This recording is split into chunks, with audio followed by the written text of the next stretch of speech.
요한복음 3장 16절 같이 우리 봉독하겠습니다. 자, 시작. 하나님이 세상을 이처럼 사랑하셔서 독생자를 주셨으니 누구든지 그를 믿으면 멸망하지 않고 영생을 얻을 것이다. 아멘. 오늘 말씀은 예수님을 믿으면 영생을 얻습니다. 아까 어제는 멸망하지 않는 것에 대해서 말씀을 드렸죠. 그래서 멸망이 무엇인지에 대해서 어제 말씀을 나누었습니다. 영생이라는 것은 아시다시피 영원한 생명을 의미합니다. 성경 요한일서 5장 13절에서 이렇게 말씀하고 있어요. 나는 하나님의 아들의 이름을 믿는 여러분에게 이 글을 씁니다. 그것은 여러분이 영원한 생명을 가지고 있음을 알게 하려는 것입니다.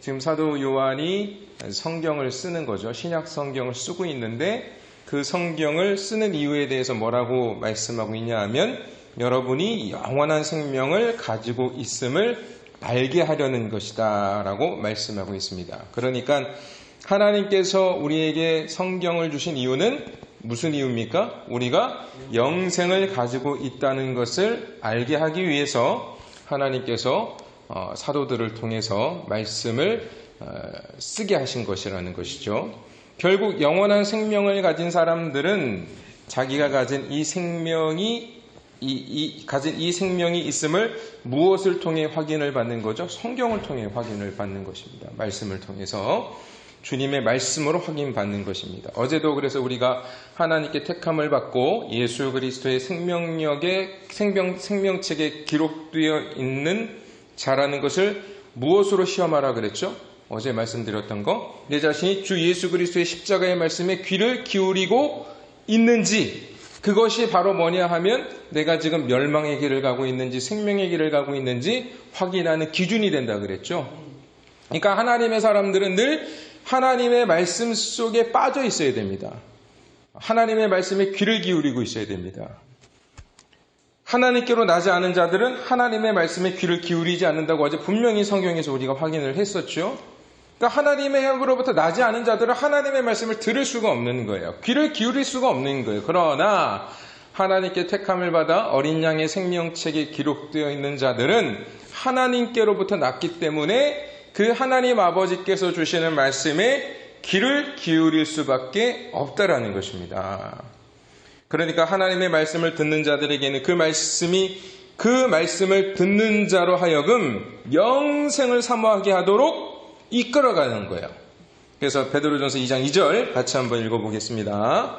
자, 시작. 갓난아기와 같이 순수하고 신령한 젖을 그리워하십시오. 여러분이 그것을 먹고 자라서 구원에 이르게 하려는 것입니다. 신령한 젖은 두말할 것 없이 예수 그리스도의 십자가의 말씀이겠죠. 그래서 그 젖을 사모하여 그 말씀을 먹으면 영이 자라게 된다는 겁니다. 그 영이 구원, 즉 영생에 이르도록 이끌어가는 거라는 거죠. 아마 신앙생활하고 있는 대부분의 성도님들이 처음 복음을 접하게 될 때, 듣게 될 때 보통 십자가지라는 말을 듣고 예수님 믿는 분들은 별로 없을 거예요. 거의 대부분 예수 믿으면 복받고 천국 갈 수 있다라는 말을 듣고 교회에 나오고 예수님을 믿게 되셨을 것입니다. 그런데 예수님 믿으니까 어떻습니까? 여러분들이 예수님 믿으니까 정말 여러분들이 원하던, 우리 성도님들이 원하던 그런 복을 모두 받던가요? 그렇지 않죠. 받으신 분들도 있겠죠. 그런데 대부분이 그렇지 않다라는 것을 깨닫게 될 것입니다. 그리고 중요한 것은 뭐냐 하면 정말로 내가 원했던 그 복이 나에게 실상은 그렇게 중요하지 않았다라는 것을 깨닫게 되는 거예요. 그러니까 신앙생활은 뭐냐 하면 처음에는 내가 그러니까 사실은 복음을 우리가 잘못 전달받은 거죠. 복음의 핵심적인 내용을 우리가 받지 않고 늘 그냥 우리는 그렇게 받은 거예요. 그냥 예수 믿으면 복받고 천국 갈 수 있다. 맞아요. 복받고 천국 가는 거지만 그 복이 실상은 내가 엉뚱한 복을 바라고 갔지만 내가 정말로 교회에 나와서 예수님을 믿게 되면 그 복이 내가 원했던 이 복이 아니라 그 복의 실체는 따로 있었구나라는 것을 깨닫게 되고, 내가 원했던 그 복이라는 것, 세상을 향하여 있던 그 나의 복은 다 이제 쓸모없고 가치없고 헛되고 헛되다라는 것을 깨닫고, 진짜 그 하나님의 복에 내 모든 것들을 다 뭐합니까? 다 쏟아붓게 되는 것이죠. 그리고 그 복을 내가 이미 받았다라는 것을 알게 되는 것이죠. 그래서 전에도 말씀을 드렸습니다만, 우리 예수님 믿는 사람들은 다 어떠한 존재들이냐 하면 하나님의 복을 받을 사람들입니까? 받은 사람들입니까? 네, 받은 사람들이라는 것입니다. 그걸 깨닫게 되는 것입니다.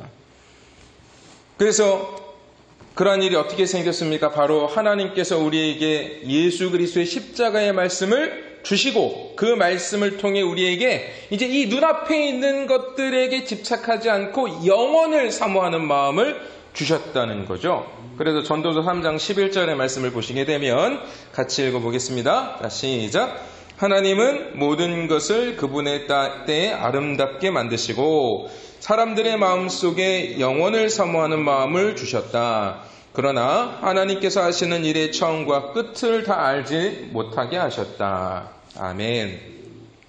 자, 하나님께서 모든 것을 그분의 때에 아름답게 만드셨다는 것은 하나님께서 자신이 택한 자들, 즉 생명책이 기록된 자들에게는 하나님의 때에 그들을 아름답게 만든다는 거예요. 그러면 그 아름답게 만든다는 게 무슨 뜻이겠습니까? 사실 이제 이 말씀을 보시게 되면 모든 것을 그분의 때에 아름답게 만드시고 사람들의 마음속에 영원을 사모하는 마음을 주셨다, 이렇게 말씀하고 있잖아요.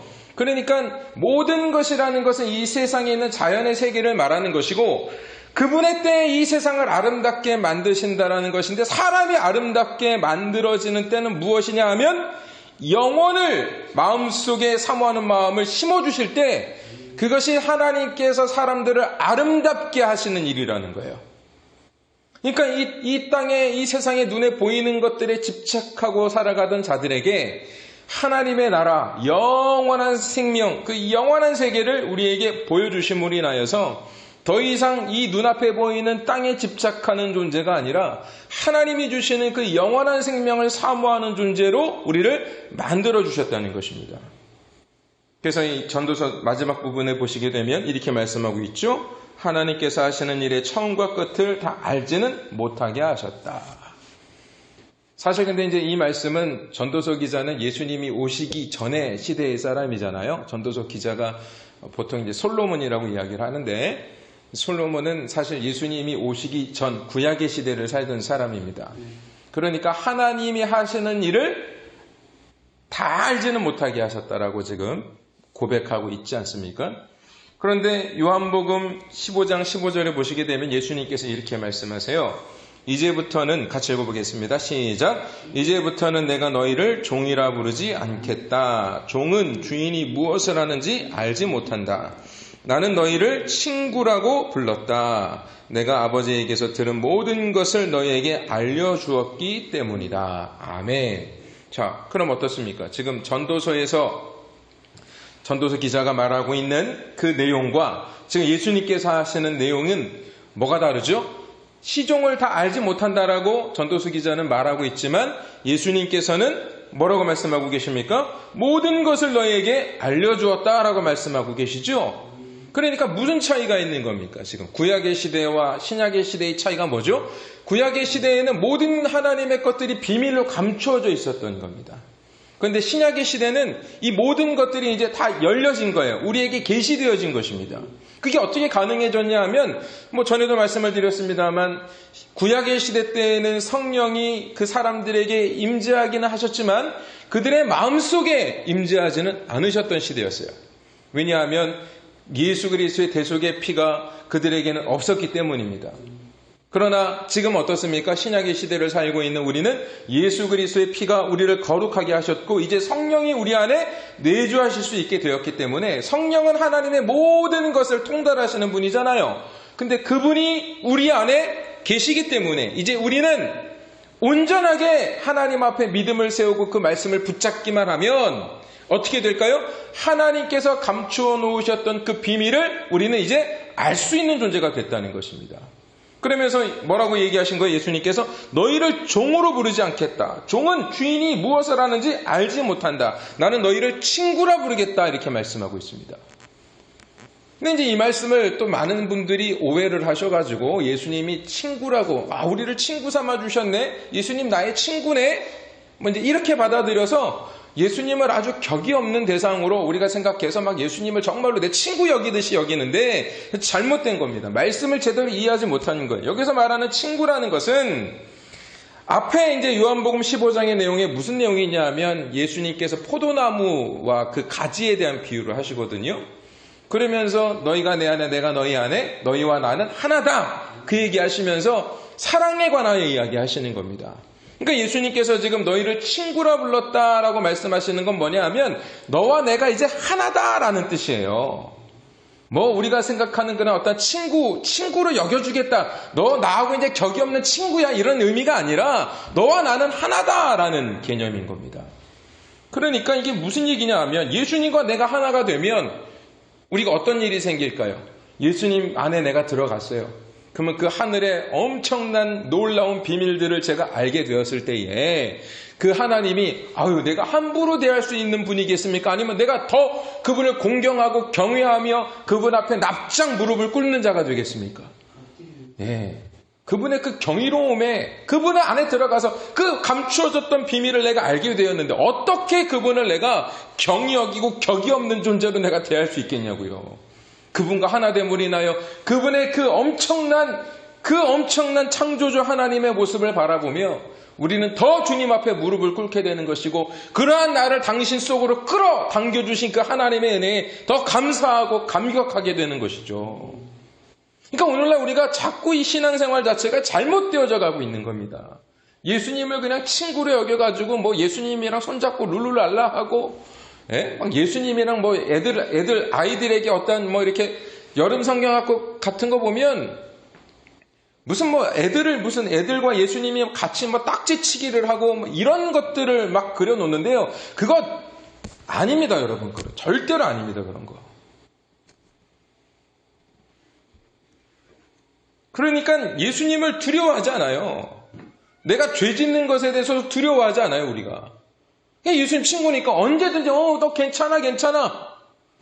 우리가 죄 지을 때 괜찮아 하는 존재는 누굽니까? 예수님이시겠습니까? 마귀겠습니까? 마귀란 말입니다, 여러분. 그러니까 주님을 어려워하라는 말이 아니에요. 주님을 경외하고 공경하고 그분의 그 경이로움 속에 들어가서 그분 앞에 납작 엎드려서 그러나 그분이 그 납작 엎드렸던 나를 그냥 그래 너는 그렇게 있어라 하고 우리를 짓밟으시는 분이십니까? 아니라는 거죠. 그런 우리를 더 자비롭고 더 긍휼히 여기며 우리를 품에 안아주시는 분이 우리 주님이시라는 것입니다. 근데 우리는 자꾸 어떠한 수준으로 가려고 하냐면 주님과 동격으로 가려고 그래요, 우리가. 주님 나 친구니까 주님과 동격이네. 절대로 아니라는 것입니다. 그래서 늘 주님을 어려워하는 것이 아니라 주님을 경외하는, 그래서 주님의 말씀을 듣고 우리는 주님과 성령으로 하나 되어 영혼을 사모하는 것으로 그치는 것이 아니라 이제는 그것을 믿음의 눈으로 그 영혼을 볼 수 있게 된 거라는 거죠. 그러니까 이제 우리는 이 땅에서 영원의 존재, 영생의 삶을 지금 살아야 하는 거예요. 영생이니까 죽어서 천국 가는 게 아니라 영생의 삶은 지금 시작이 된 겁니다. 다시 말하면 그 하나님의 때에 우리가 하나님의 백성이라는 것을 깨닫고 예수 그리스도의 피의 핏부림의 은혜를 받아서 그분과 함께 이제 동행하고 살아가는 삶 자체가 뭐냐 하면 영생이라는 것입니다. 그러니까 영생은 하나님께서 우리를 예수 그리스도에게 보내주신 그때에 이미 시작이 된 거죠. 즉 우리가 그리스도를 믿음으로써 하나님과 새로운 관계 가운데 들어가게 되고 그것이 바로 뭐냐 하면 영생의 시작인 것입니다. 그러니까 지금 우리는 뭘 하고 있는 거예요? 영생을 살고 있는 겁니다. 영생을 살고 있는 겁니다. 그러니까 죄로 말미암아 하나님과 단절되어 있던 우리가 예수 그리스도의 대속의 은혜로 말미암아 하나님과 온전한 교제 가운데 나아갈 수 있게 된 상태를 뭐라고 하냐 하면 영생이라고 하는 것입니다. 그렇다면 우리는 아까도 말씀을 드렸습니다. 영생을 살고 있는 것이겠죠? 그죠? 그러니까 우리가 지금 잘못 생각하고 있는 것들이 이제는 다 어떻게 됩니까? 바로 잡아야 돼요. 그냥 이 땅에서 내가 막 살다가 그냥 죽어서 천국 가면 되지가 아니라 지금 우리는 이 땅에서 영생의 삶을 살아야 되는 것입니다. 그래서 영생의 삶이 무엇인지에 대해서 간략하게 나누겠습니다. 첫 번째, 이 땅에서 삶의 주권이 바뀌는 삶을 사는 것입니다. 그게 영생입니다. 자기가 주인 노릇하던 삶을 청산하고 주님께 모든 주권을 드리고 그 주님의 인도함을 따라 살아가는 것이 바로 영생의 삶인 것입니다. 두 번째, 눈에 보이는 것에 집착하지 않고 영원한 것에 대한 소망을 가지고 사는 것입니다. 무슨 말씀인지 아시겠죠? 눈앞에 보이는 것에 집착하지 않고 영원한 하나님의 나라를 소망하며 살아가는 것입니다. 로마서 8장 23절에서 25절 같이 읽어보겠습니다. 자, 시작. 그뿐만이 아니라 첫 열매로서 성령을 받은 우리도 자녀로 삼아 주실 것을, 곧 우리 몸을 속량하여 주실 것을 고대하면서 속으로 신음하고 있습니다. 우리는 이 소망으로 구원을 받았습니다. 눈에 보이는 소망은 소망이 아닙니다. 보이는 것을 누가 바라겠습니까? 그러나 우리가 보이지 않는 것을 바라면 참으로 기다려야 합니다. 자, 아멘. 그죠? 여기서 보시게 되면 지금 이 23절에 성령을 받은 우리도 자녀로 삼아 주실 것을, 곧 우리 몸을 속량하여 주실 것을 이라고 말씀하고 있죠. 우리의 몸이 속량되는 거예요. 다시 말하면 거듭나는 것을 말하는 겁니다. 물론 우리는 지금 거듭났지만, 영적인 거듭남이 일어났지만 우리의 몸도 거듭난다 그랬죠. 주님이 오시는 그날 우리도 부활한다 그랬잖아요. 그죠? 그날을 뭐 한대요? 고대한답니다. 그날을 기다린다는 거예요. 그날을 바라본다는 것입니다. 그러니까 이 14절에 뭐라고 얘기하냐면 우리는 이 소망으로 구원을 받았대요. 그러니까 이게 무슨 얘기냐면 구원이라는 것은 나 구원받았어가 아니에요. 나 구원받았어. 나 구원받았다니까? 이게 아니라 내가 바라보고 살아가는 삶의 그 근본적인 목적과 목표가 달라지는 거예요. 그러니까 뭐가 달라지는 거냐 하면 삶 속에서 늘 뭐를 바라보고 살아가는 거예요? 보이지 않지만 실제로 우리에게 일어나는 그 몸의 부활을 늘 고대하며, 다시 말하면 주님이 다시 오실 그날을 고대하며 살아가는 것을 말하는 것입니다. 그러니까 이 소망으로 살아가는 사람들은 구원받은 자라는 거예요. 근데 이 땅에 소망을 두고 살아가는 사람들은 뭡니까 그러면? 구원받은 게 아니에요. 물론 하나님께서 어느 때에 이 소망을 가지고 구원받았다라는 것을 우리에게 믿음으로 주시겠지만 지금 나의 삶이 그 하나님의 나라를 소망하지 않고 그냥 이 땅의 것에 대한 소망으로만 살아가고 있다면 지금 그 모습 그대로는 나는 구원받은 자의 모습으로 살아가는 게 아니라는 거죠. 그러면서 뭐라고 말씀하고 있냐면 눈에 보이는 소망은 소망이 아닙니다. 보이는 것을 누가 바라겠습니까? 그러나 우리가 보이지 않는 것을 바라면 참으면서 기다려야 합니다. 이렇게 말씀하고 있어요. 그러니까 영생은 뭡니까? 소망으로 살아가는 것이고 그 소망으로 살아가기 위해서는 반드시 뭐 해야 된다고 얘기하고 있어요? 참으면서 기다려야 된다. 그러니까 세 번째 영생의 삶을 뭡니까? 참고 기다리는 거예요. 우리가 보고 있는 개역개정 성경을 보시게 되면 인내라는 단어를 쓰는데 인내라는 것은 그냥 참는 게 아닙니다. 기다려야 되는, 뭔가 기다리는 거예요. 그냥 참는 게 아니라 뭔가를 기다리는 거예요. 뭘 기다리는 겁니까? 주님이 다시 오시는 그날, 신랑이 오시는 그날을 기다리며 사는 것이 인내라는 겁니다. 그러니까 눈에 보이지 않는 것을 뭐라고 했어요? 눈에 보이지 않는 것을 볼 수 있는 것이 뭐라 그랬죠? 믿음이에요. 자, 설명드릴게요. 자, 약간 좀 헷갈릴 수 있으시니까 자, 지금 소망이 눈에 보이지 않는 그 하나님의 나라를 사모하는 삶을 사는 것이 구원이라고 했죠. 그게 영생이란 말이에요. 그러니까. 근데 눈에 보이지 않아요. 그죠? 눈에 보이지 않는데 이것을 참고 기다리라고 그랬죠. 근데 기다리는 것은 뭔가 나에게 일어날 것을 아는 거잖아요. 그 아는 것을 뭐라고 얘기하냐 하면 믿음이에요. 믿음은 바라는 것들의 실상이고 보이지 않는 것의 증거라 그랬잖아요. 맞죠? 그죠? 그러니까 믿음이라고 합니다. 그러니까 보이지 않는 실체를 믿음의 눈으로 보는 거죠. 근데 그 믿음은 어제 어떻게 생겨난다 그랬어요? 들음으로. 뭘 들어서? 주님의 말씀으로. 그러니까 영생의 삶은 무엇으로 귀결이 되냐 하면 예수 그리스도의 말씀을 들어서 보이지 않는 영혼의 실체를 늘 현실 속에서 보는 거예요. 그걸 믿음으로 산다라고 얘기하는 것입니다. 그걸 또 소망으로 산다라고 하는 것이고, 그걸 영생의 삶이라고 하는 거예요. 그러니까 말씀을 듣지 않으면 결국 뭡니까? 하나님께로부터 난 자가 될 수 없다라는 결론에 도달하게 되는 것입니다. 그러니까 예수님께서 요한복음 3장 16절에서 그를 믿는 자마다 멸망하지 않고 할 때 그를 믿는 자, 이 믿는 자가 뭡니까? 이 모든 것을 다 지금 포함하고 있는 거죠. 믿음이 있어야 믿음으로 산다는 게 소망으로 사는 것이고, 소망으로 사는 게 영생의 삶을 사는 것이고, 근데 그 믿음의 삶은 무엇으로 살 수 있다고요? 들음으로. 근데 그 들음은 무엇으로 말미암는, 뭘 듣는 거라고요? 예수 그리스도의 십자가의 말씀.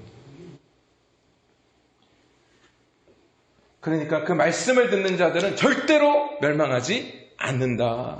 예수 그리스도의 십자가의 말씀을 붙들고 살아가는 자들은 절대로 멸망할 수 없다.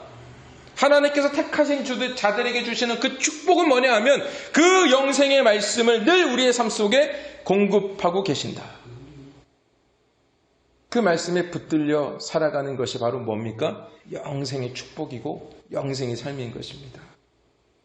아무쪼록 이 말씀을 듣는 모든 분들이 지금 이 순간부터 영생의 삶을 살게 되는 축복이 있기를 주님의 이름으로